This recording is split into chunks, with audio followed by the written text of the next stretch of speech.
தற்போது இயங்கிக் கொண்டிருக்கும் பரபரப்பான உலகத்தில் மக்கள் பெரும்பாலும் ஆன்லைன் டெலிவரியையே நம்பியுள்ளனர். உணவு முதல் மருந்து வரை பெரும்பாலான பொருட்கள் ஆன்லைனில்தான் ஆர்டர் செய்யப்படுகிறது.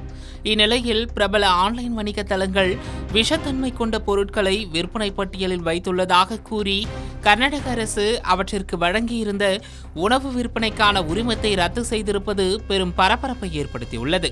கர்நாடக மாநிலத்தில் ஆன்லைன் மூலம் உணவுப் பொருட்கள் விற்பனை செய்யும் தளங்களில் தத்தூரா எனப்படும் ஊமத்தை எனப்படும் விஷத்தன்மை கொண்ட செடியின் பழங்கள் மற்றும் விதைகள் மனிதர்கள் சாப்பிடுவதற்கான பொருட்களாக பட்டியலிடப்பட்டிருந்ததாக புகார்கள் எழுந்தன. இதையடுத்து கர்நாடக உணவு பாதுகாப்பு மற்றும் மருந்து நிர்வாகத்துறை அதிகாரிகள் விசாரணை மேற்கொண்டனர். அப்போது பல்வேறு ஆன்லைன் தளங்களில் தத்தூரா எனப்படும் ஊமத்தை பழங்கள் மற்றும் விதைகள் விற்பனைக்காக காட்சிப்படுத்தப்பட்டிருந்தது தெரியவந்தது. மேலும் சில பொருட்களின் பாக்கெட்டுகளில் உணவுப் பொருட்களுக்கான FSSAI உரிமம் மற்றும் பதிவு எண்களும் இடம்பெற்றிருந்ததாக கூறப்படுகிறது.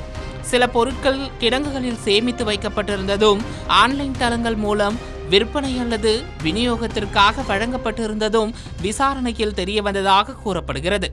தத்தூரா எனப்படும் ஊமத்தை விஷத்தன்மை கொண்ட தாவரமாகும். இதன் பழங்கள் மற்றும் விதைகளை முறையாக சுத்திகரிக்காமல் உட்கொள்வது கடுமையான உடல்நல பாதிப்புகளை ஏற்படுத்தக்கூடும் என்றும் சில நேரங்களில் கோமா மற்றும் உயிரிழப்பு வரை ஏற்படுத்தும் அபாயம் இருப்பதாகவும் அதிகாரிகள் எச்சரித்துள்ளனர்.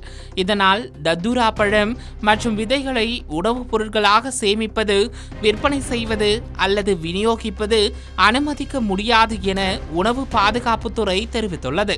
இதையடுத்து அமேசான், ஸ்விக்கி, இன்ஸ்டாமார்ட் மற்றும் பிக் பாஸ்கெட் ஆகிய நிறுவனங்களுக்கு வழங்கப்பட்டிருந்த உணவு உரிமங்களை கர்நாடக அரசு பாதுகாப்பு மற்றும் மருந்து நிர்வாகத்துறை அடுத்த உத்தரவு வரும் வரை தற்காலிகமாக நிறுத்த உத்தரவிட்டிருக்கிறது. மேலும் இது தொடர்பாக உரிய விளக்கம் அளிக்கவும், ஊமத்தை பழங்கள் மற்றும் விதைகளை உணவாகவோ அல்லது மனிதர்கள் உட்கொள்வதற்காக பொருளாகவோ விளம்பரப்படுத்தும் அனைத்து ஆன்லைன் பட்டியல்களையும் உடனடியாக நீக்க வேண்டும் என்றும் அவற்றின் விற்பனை மற்றும் விநியோகத்தை நிறுத்த வேண்டும் என்றும் சம்பந்தப்பட்ட நிறுவனங்களுக்கு உத்தரவிட்டிருக்கிறது. மக்கள் அதிகம் பயன்படுத்தும் தளங்களில் விஷத்தன்மை கொண்ட பொருட்கள் விற்பனைக்கு வைக்கப்பட்டதாக கூறப்படும் சம்பவம் பொதுமக்களிடையே அதிர்ச்சியை ஏற்படுத்தியுள்ளது.